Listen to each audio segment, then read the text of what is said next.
You just landed in America. 14 hours on a plane. You are tired. Your back hurts. But you are smiling because you made it. Your visa is approved. Your documents are perfect. Everything is in order. You walk up to the immigration booth.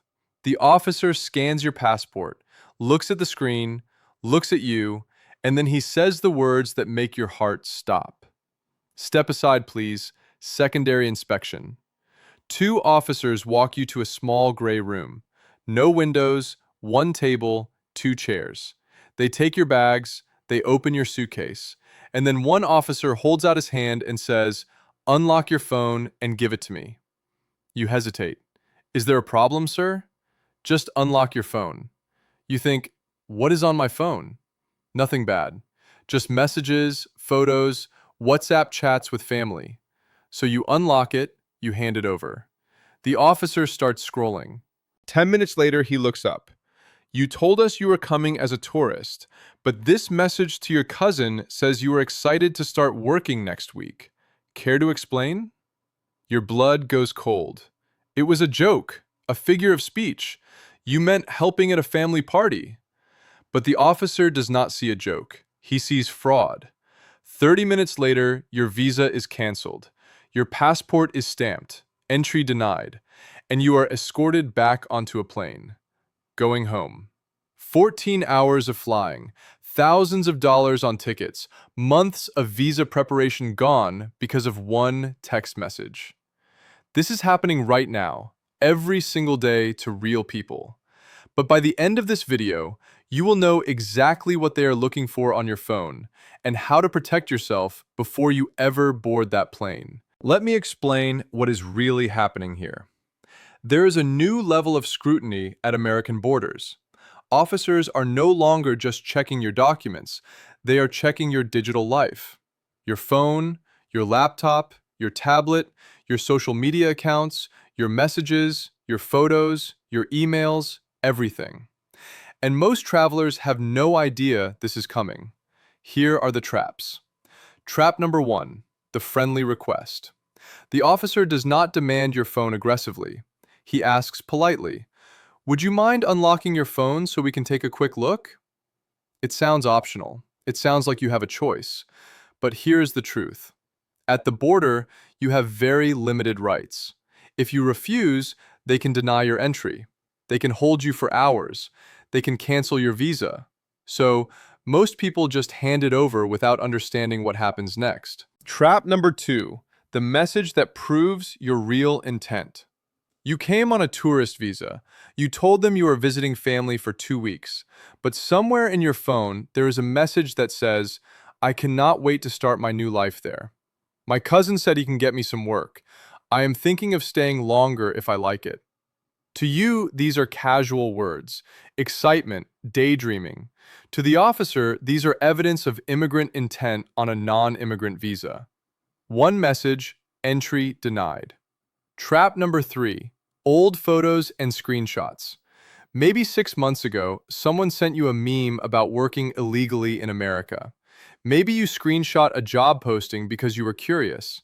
Maybe there is a photo of you at a workplace during your last visit, even if you were just visiting a friend.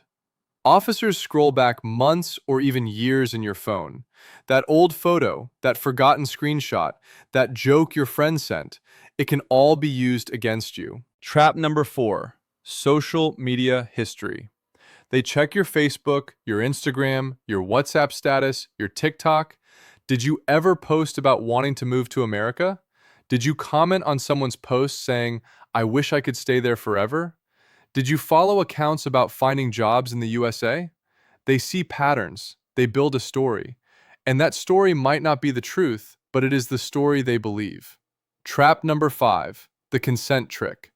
When you unlock your phone and hand it over, you are giving consent to a search. Once you consent, they can look at almost anything. And here is the dangerous part. Many people do not know they can ask questions before consenting. They do not know they can request limitations. They just hand over the phone because the officer asked nicely.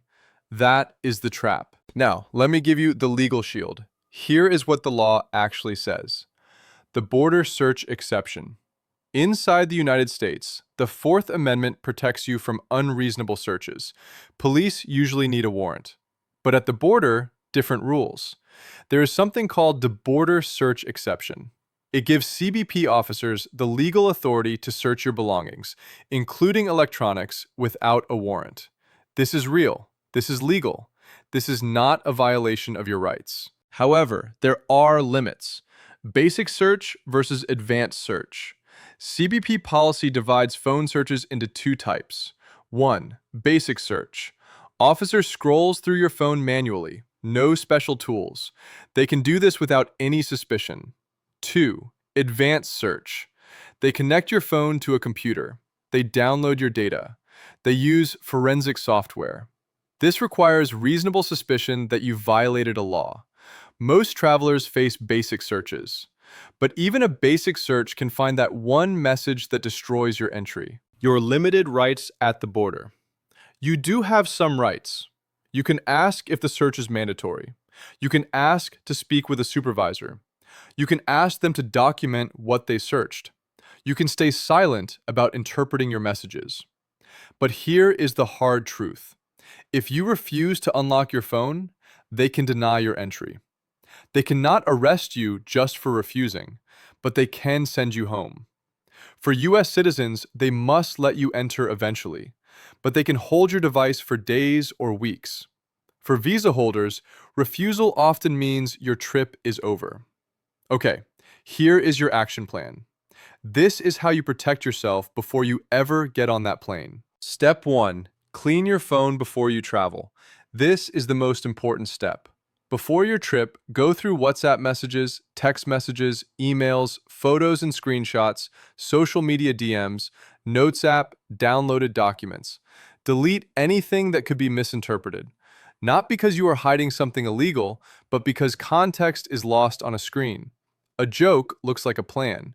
Excitement looks like intent. Remove it. Step 2. Check your social media history. Go back through your Facebook, Instagram, TikTok. Look for posts about wanting to work in America, comments about staying permanently, photos at workplaces even if you were just visiting, anything about immigration frustration. Either delete it or make it private. Officers do check social media sometimes before you even land. Step 3. Log out of everything before you land. Log out of WhatsApp and delete the app if needed. Email apps, social media apps, cloud storage, Google Drive, iCloud, Dropbox. If the app is not on your phone, they cannot search it during a basic search. Warning: do not lie and say you have no social media. If they find out, that is fraud. Just log out and remove apps. Step 4. Use a travel phone if possible. Some frequent travelers use a second phone just for travel. Basic phone, no personal messages, no social media, just essential apps. This is completely legal. You are not hiding anything. You are just protecting your privacy. Step 5. Know what to say. If an officer asks for your phone, you can ask, "Am I required to provide this for entry?" They will likely say yes. Then you can ask, "Will this be a basic search or an advanced search?"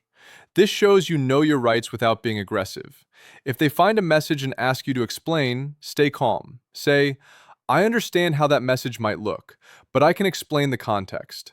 I am here as a tourist, and I respect the terms of my visa." Do not argue. Do not get emotional. Stay calm. Explain briefly and let them decide. Step 6. Know the 3-word protection rule. If they ask you to interpret a message, to explain what you really meant, you have the right to say, "I prefer not to speculate." You do not have to guess what you were thinking when you wrote something 2 years ago. Keep your answers short, factual, calm. What if they confiscate your device for further inspection? This is legal. They can hold it for days or weeks. Ask for a receipt or property record. Contact information for retrieving it. A written explanation of why it was taken. When you get home, consult an immigration attorney before your next trip. Understand what they found and how it might affect future travel. Let me leave you with this. Your phone is a window into your entire life. Your jokes, your dreams, your private conversations. But at the border, none of that context matters. Officers see messages, not meaning. One casual text, one old screenshot, one forgotten photo. That is all it takes. Protecting yourself is not about hiding crimes. It is about understanding that the system does not care about context and preparing accordingly. Clean your phone. Check your social media. Know your rights. Immigration rules are changing fast. New policies, new digital checks, new ways they are screening travelers. If you want the latest updates on visa rules, border policies, and how to protect yourself, make sure you are subscribed to US Policy Brief. No spam, no nonsense, just real information that could save your trip. Subscribe now before your next journey. If this video opened your eyes, share it right now. Send it to your cousin who is traveling next month, your friend applying for a visa, your family member who does not know this is happening. One share could save their trip, maybe their future. Hit subscribe, turn on notifications. I post videos every week to keep you informed, protected, and one step ahead. My name is Fernando. This is US Policy Brief. Protect your phone, protect your future, and I will see you in the next one.